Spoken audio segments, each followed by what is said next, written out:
Assalamualaikum warahmatullahi wabarakatuh. Perkenalkan, nama saya Dian Satrio Utomo dari kelas 11 IPA 3. Pada kesempatan kali ini saya akan menjelaskan tentang sel hewan. Bahan-bahan yang saya gunakan untuk membuat media sel hewan, yang pertama adalah styrofoam, yang kedua adalah lem, yang ketiga adalah lilin mainan, dan yang keempat adalah lidi, dan yang kelima adalah cat akrilik.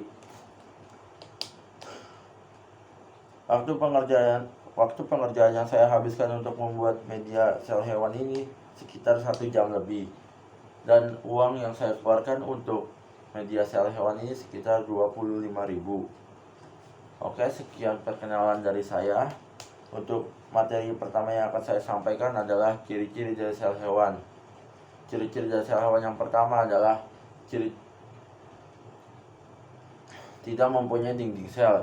Yang kedua adalah ukuran sel sangat kecil. Yang ketiga adalah terdapat matriks ekstraseluler.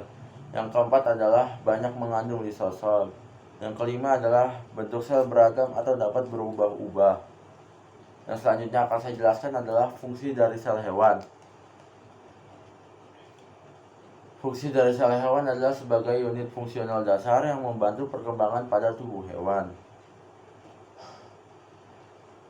Yang selanjutnya akan saya jelaskan adalah struktur dan fungsi dari sel hewan.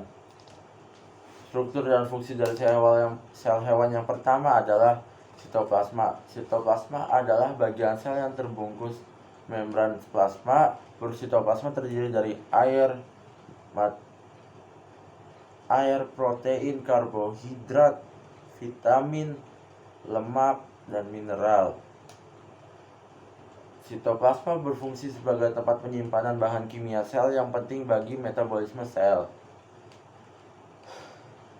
Yang kedua adalah retikulum endoplasma. Retikulum endoplasma merupakan organel berbentuk benang-benang pada bagian inti sel.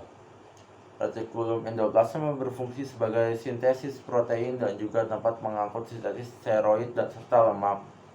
Retikulum endoplasma dibagi menjadi dua, yaitu yang halus dan yang kasar. Yang ketiga adalah lisosom. Lisosom merupakan kantong terikat pada membran berisi kandungan enzim hidrolitik. Lisosom berfungsi untuk mengontrol pencernaan intraseluler, mencerna materi menggunakan fagositesis, menghancurkan organel sel yang rusak, dan memasukkan makromolekul dari luar menuju ke dalam melalui mekanisme endositosis. Yang keempat adalah nukleus. Nukleus merupakan organel terkecil yang mengatur sekaligus mengendalikan aktivitas sel hewan. Nukleus berfungsi menyimpan informasi genetik dalam bentuk DNA pada sel hewan dan mengontrol pertumbuhan dan pembelahan sel. Yang kelima adalah membran inti. Membran inti merupakan elemen struktural utama nukleus yang membungkus keseluruhan organel sel hewan. Organel ini berperan penting dalam pemisahan antara sitoplasma dan membran dan daerah inti. Yang keenam adalah mitokondria. Mitokondria adalah organel terbesar sebagai mesin dalam sel. Berfungsi untuk alat respirasi seluruh dan penghasil energi dalam bentuk ATP. Yang ketujuh adalah mikrofilamen.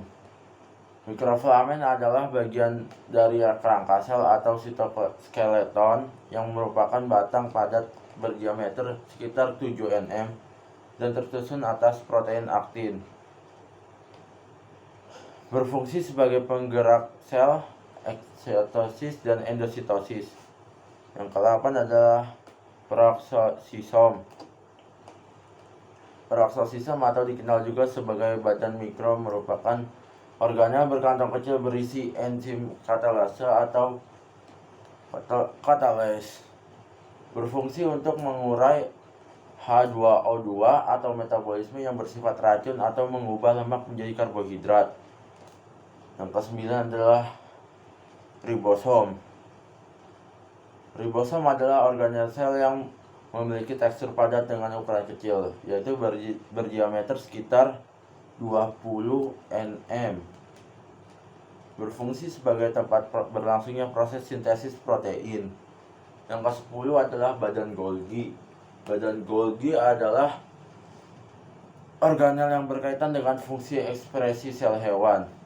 Fungsi badan Golgi dalam metabolisme sel berfungsi mengemas bahan sekresi yang akan dibebaskan dari sel. Oke, sekian dari saya untuk materi sel hewan. Bila ada kata-kata yang salah, mohon dimaafkan. Sekian, terima kasih. Wassalamualaikum warahmatullahi wabarakatuh.